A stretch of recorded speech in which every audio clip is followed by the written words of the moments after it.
Hello and welcome to Deadline Horror News Live for February 9th, 2022. I'm Josh and I'm joined here with Donnie. Hey. And the Professor Smoke. What's up? Will couldn't be with us. He's on assignment as usual, but we are, of course, are from the All-American Spookshow Horror Podcast. And as always, we would like to remind you to like and subscribe to the channel down below there. And click on the bell to be notified when we upload new videos and when we go live and all that. So that way you won't miss a thing here in the on the old YouTube channel. We want you to become a supporter of the Spook Show by going over to patreon.com/AA Spook Show. You see on the screen there, and sign up to become a patron. We have levels starting at $1, $3, $5, all the way up to the crazy $1,000 Spook Show Insanity level. We have video minisodes every Tuesday featuring the Library of the Professor. Bonus podcast every month. Like, as you see there on the screen, the Spook Show Rewind. That one will be coming out probably, I don't know exactly which day we'll put it out, but within the next week, that episode will be out. And this is where we're going to go back to episode 2 in the archives of the Spook Show, and we're going to be talking about Trick or Treat from, what year was that? 2007. 7? Yeah, that sounds about right. But yeah, so if you haven't checked out that movie, go check it out. And then hop on over to patreon.com/AA Spook Show and join up so you can hear us talk about that one again. Or you can go back into the archives and listen to episode 2 of the podcast and hear what we had to say all the way back. And I believe that literally came out Halloween 2018, that episode. Yeah. It's been a few years ago, but either way. Also, we have coming up sooner or later on Patreon, we're going to have Crapster Piece Theater. You know, we've talked about that a couple of times, where basically we're going to be talking about one of the worst movies. And there you see the poll, which is still live as we speak. You can go vote now for what we're going to watch on that episode of Crapster Piece Theater. And your 4 choices there are Mac and Me, the Garbage Pail Kids movie, Cool as Ice, and Star Crash. So 4 flaming turds there for us to view and you to peruse and choose for us what we're going to watch there. But that will be, once the decision is made, we'll announce it, and then that episode will be also loaded up to patreon.com/AA Spook Show. We have written articles by the Professor's Retro Review, tons more over there, so we want you to check it out. We remind you that episode 94 of the podcast is out now, and we welcome guest author Austin Trunick, who wrote the Canon Film Guide, Volume 1, 1980 through 1984. So he covers the first 5 years of Canon Films after Golan and Globus took over as like the creative heads of the studio. So that's we talked to him about that. That was a great episode, man. That was a lot of fun. Yeah, it's a really good listen. I mean, if you've got any kind of interest whatsoever in Canon Films, and like I said, we dabbled a little bit in talking about DC Comics because he had worked there for a little while, so we had a conversation about that, and with some Godfrey Ho movies, right? We talked about that, Smoke, and a little bit of everything in that interview. Speaking of Crapster Piece, we can put a few of those on the Crapster Piece. The master of Crapster, Godfrey Ho. But yeah, that's out now wherever you get your podcast, and of course we've got it also the full version here on our YouTube channel. All the various ways you want to listen to that, and there's a link down in the link tree, link down in the show notes there if you want to check it out on your usual platforms. But next week we've got episode 95, and we're going to celebrate Valentine's Day in style with our January Patreon poll winner, Valentine from 2001. So that comes out this Monday, February 14th at 6 p.m. East. Unless you're a patron at the $5 level, you will get it early. That'll probably be coming out in the next couple of days over on Patreon. So yet another reason to join us at patreon.com/AA Spook Show. So really, I guess that's enough of the preamble. So I'm going to toss to you, Donnie, for the latest deadlines in horror news. Yeah, this is right up Smoke's alley. Well, you know, we've discussed Dario Argento at length here on the Spook Show with Suspiria, and he was also involved as for Demons. But this is his new film is actually the the first film that he's done since 2012's Dracula 3D. 10 years. Yeah, it's been quite a while. But no, so Dark Glasses is the name of the movie. When I looked at the trailer, I couldn't really tell a whole lot about the movie. I mean, Well, I think that's by design. Yeah. It's literally a teaser trailer, and Yep. they show you nothing as far as plot is concerned, and you're just seeing all the Argento gore. I mean, Yep. for like what 30 or 40 seconds, just bah. Yeah, you get. I mean, you know what you're getting. It's gonna be gory, but no. Dark Glasses will premiere at the 72nd Berlin International Film Festival, and that's running from February 10th to the 20th. Did either of you check out this trailer? Oh yeah. It was I unfortunately did not get to check it out yet. Yeah, I mean it's brief. I mean, like they show you Mhm. a lot of, like I said, the Argento gore. Just Yep. quick shots of multicolored insanity. Yeah. And then it's out. They don't show you a lot of, like, you don't really know what it's about. But there is a synopsis out there. Apparently, it's about some girl that gets attacked or something, and she's rendered blind from it. And I guess there's some guys after her still, even after that. So, yeah, it definitely feels like something he has done. Like one of his past flicks. Yeah. Yeah, like when I watched it, I thought it looked interesting. I'll definitely tune in. Yeah. But yeah. Because you love Suspiria so much that. Yeah. It just, Suspiria just didn't hit with me. But Demons was cool. But yeah, that one not so much. But moving on to the next headline here, Nightmare Alley. Actually got some Oscar nominations. So it basically received 4 nominations, while Dune received 10 nominations. So basically what Nightmare Alley is nominated for is Best Picture, cinematography, production design, and costume design. Now Dune, not really horror related, but certainly one of those close enough. It's genre adjacent, right? Yeah, there you go. Yeah, that's you're the wordsmith. I'll let you do that. But no, Dune is also nominated for Best Picture, adapted screenplay, cinematography, editing, original score, production design, costume design, makeup, sound, and visual effects. So 10 nominations. Certainly to win at least one of those. Nightmare Alley, we'll see. I have not had a chance to sit down and watch Nightmare Alley yet, although I think I saw that it just popped up on Hulu or something. It did. Yeah. I noticed it as well. I'm going to have to go, sit down and finally watch it now. But I did go to the theaters and see Dune when that came out back October, November, whenever that came out. I really enjoyed that, but that's a slow burn type of flick, Yeah. But I've heard good things about Nightmare Alley. Obviously, I mean, both of them getting have so many Oscar nominations, so there's some merit to the positive buzz. Yeah, good to see. What about you, Smoke? You check out either of these? I have not seen Nightmare Alley yet, but I did see Dune in the theater as well, and I enjoyed it. Like Josh said, kind of a little bit of a slow burn, but I think it's because they're taking their time with it and telling the story over the course of it. At least another movie, at least maybe 2. I can't remember if they said it's going to be a trilogy. And that was the other thing. Like they had a big pair of balls on them with that one, because when they made this movie and then they released it, they had no guarantees there was going to be another one.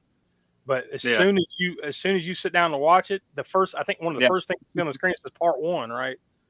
So they had some. They're banking on the fact and hoping that it would make enough money that they could make the rest of them out of the first book. And it did, and they greenlit the second one, so like you said, there will at least be another one. And obviously I'm sure these Oscar nominations will help out too, to hopefully help them, allow them to keep making them, to finish the story and do it right. Yeah. Well, one thing that cannot be said for that is Mac and Me. Certainly. if you want to do the story right, I mean, it needs a trilogy. Jesus. Yeah. Come on, some studio. You're leaving money on the table. Oof. I wonder if did Maccabee get an Oscar nod back then? No. Yeah, I'm sure it got some Razzie. Yeah, I'm sure it got some Razzies. Yeah. Oh man, brutal. But no, Snoop.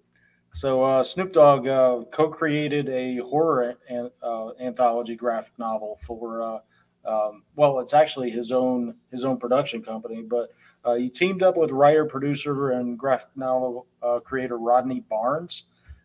So this graphic novel will actually release this fall, and it's gonna, I guess, no surprise here, it's gonna feature some urban-themed horror stories.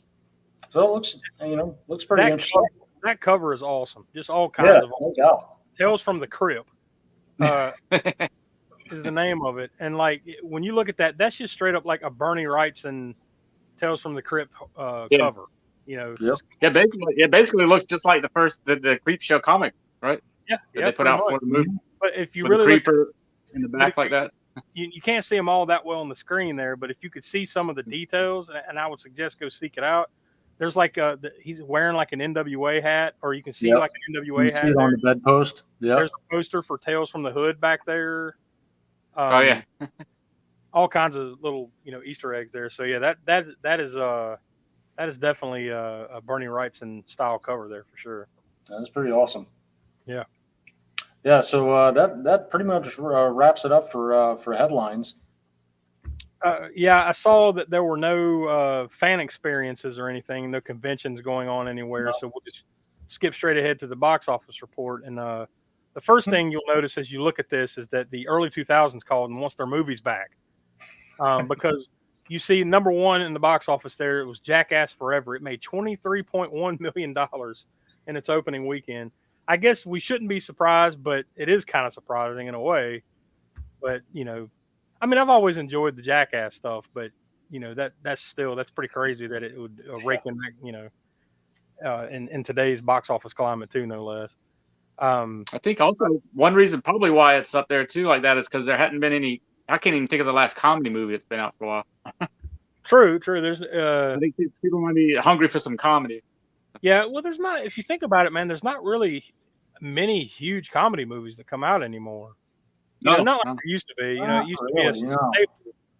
It used to be a staple of the box office. There'd always be a few great comedies out, but like they don't really crank them out like that anymore, or at least not on the theatrical release scale. Like a lot of them, I think, go to the streamers.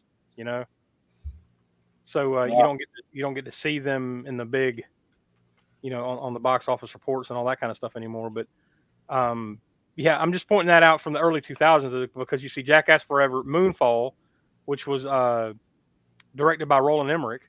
So, Mr. Late 90s, early 2000s disaster flick himself. and then Scream is number 4 there. So, this Scream, 5? So, yeah, this is mirroring something you probably would have seen in 2001, 2, 3, somewhere around that range. Yeah. these movies out. But yeah, the full box office there is number 5, Sing 2, down from number 3. Number 4, Scream, that's down from number 2. And it made $4.7 million in its 4th week. So it's made so far, since this past weekend's box, $68.9 million. So let's just call it $69 million. Number 3, down from number 1, Spider-Man No Way Home finally dethroned, more than one spot. And then number 2, Moonfall, and then number 1, Jackass Forever. So that's your old box office snapshot this week. New releases, we have Shapeless. Now, these are all new releases. These aren't like DVD releases or anything. These are all new releases coming up. Shapeless, that comes out tomorrow on Video on Demand. Then All the Moons comes out tomorrow on Shudder. Friday, the 11th, Those Who Walk Away, that's on Video on Demand. Here Before, that's also on Friday the 11th. And that is a limited release, so I'm assuming that means a limited theatrical release. And then we have Flee the Light. That comes out next Tuesday, February 15th, and that's also on Video on Demand. So I haven't seen any trailers for any of these, but a couple of the posters look interesting enough. So yeah, I'm kind of bummed you didn't pronounce the the name of that. I was like, all the moons. What the hell? Yeah, Ilargi Kustiak. I think it's a Spanish movie. I think I could be wrong, but I think it is. Yeah, maybe Turkish.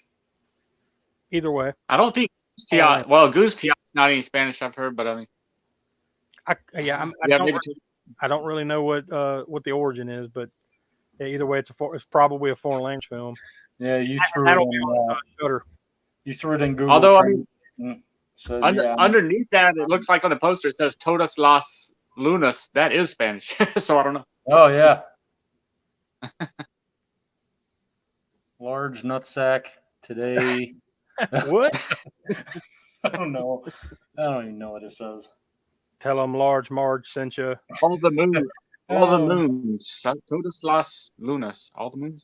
But that one will be on Shutter. So I guess come tomorrow, if you want to go flip over to Shutter, you can find out what the fuck it's about. What's going on there. You go. You'll know. Don't trust us. I mean, we determined, I guess, that it was large nuts, all the moons. I don't think that's right. But, yeah. Check it out on Google. Although that title might be more interesting than all the moons. I would be interested enough to like, what the hell is that about? Let's go. Moving on from that to this.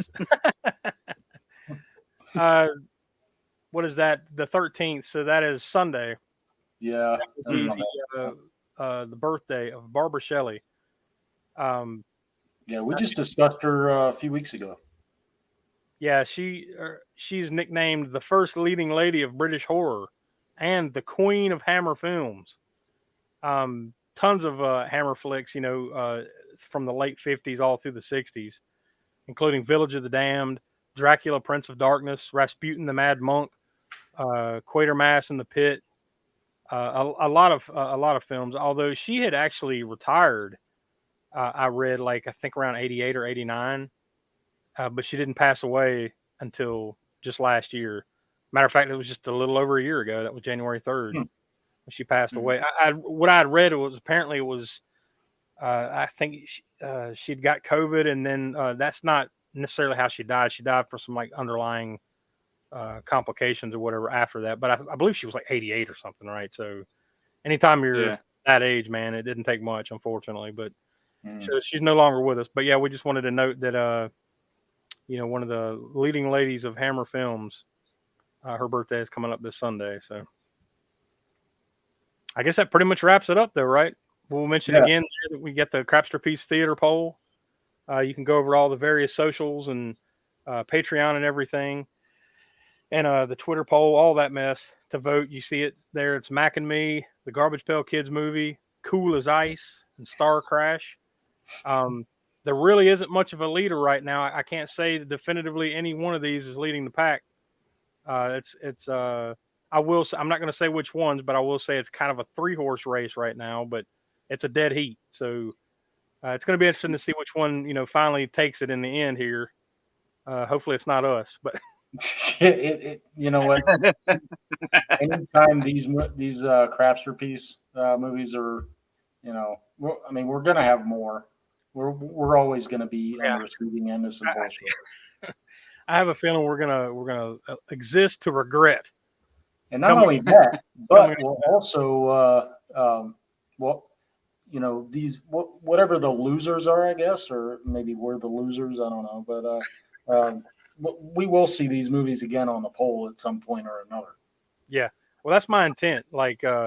Is to keep putting the same movies on there over and over again. Shit. So we don't have to do as much work. Yeah. Whichever one wins, we're the loser, and then that one just gets replaced, and all the rest stay until they all eventually get weeded out. Yeah. Damn it! Somebody's gonna pick Cool as Ice. No. Yeah. We'll you haven't lived until you see that movie on the big screen, which I did. Yeah. Oh God. Oh yeah, you've already mentioned that. Yeah. Yeah. I wish I'd been able to see Star Crash on the big screen. That would have been an experience. We've all witnessed some stinkers in the theater. Like I mentioned, I saw Valentine in the theater, so that's I'm not much better, man. So But yeah, that's pretty much it though. Just like I said, go over and vote on the poll so you can have your voice heard, and you can catch us on all the various ways. Patreon.com/AA Spook Show every Wednesday night live here on YouTube at 9 p.m. East. You see it there on the screen. Twitter, Facebook, Instagram, the Slasher app. We're also over on TikTok. We're trying to get it slightly more active over there, posting some stuff up and video snippets and all that. And we probably need to make up some graphic or something. I haven't done it yet, but episode 100 is coming. Yeah, it is coming up. It's approaching. It is that will actually come out, and that will be released March 21st. So it's still a little whiles away, but we got some big stuff planned to go around it and to go with it. That's going to be a big special episode, and we'll explain that more and more the closer we get exactly what our plans are there. But definitely something everybody should mark on their calendars and look forward to. I think that one's going to be an awesome episode. So, and of course, Donnie, I don't know if you had that slide up. I guess we can kind of mention that we're here at the end that we're going to be joining the Morbidly Beautiful Podcasting Network. We announced that last week. We'll find that one. Yeah, I mean, it's nothing special, it's graphic wise, but you can see the logo at least. Yeah. There it is. We mentioned last week that we're going to be joining the Morbidly Beautiful Podcasting Network. So details are still outstanding on that as far as like what all that's going to entail. Hopefully, by and large, it's not going to change much of anything that we do. It really shouldn't. It's just going to help us kind of get the name out a little further, and we help them, they help us, kind of thing. Hopefully it'll be a good partnership for months and years to come. So we just wanted to mention that once more before we sign off here. So I guess that's really all we got. Like I said, all the various ways, where to find us. So I guess for Will, who couldn't be with us, and for Donnie, Professor Smoke, I'm Josh. We are from the All-American Spookshow Horror Podcast, and come back next week for Deadline Horror News. See you guys.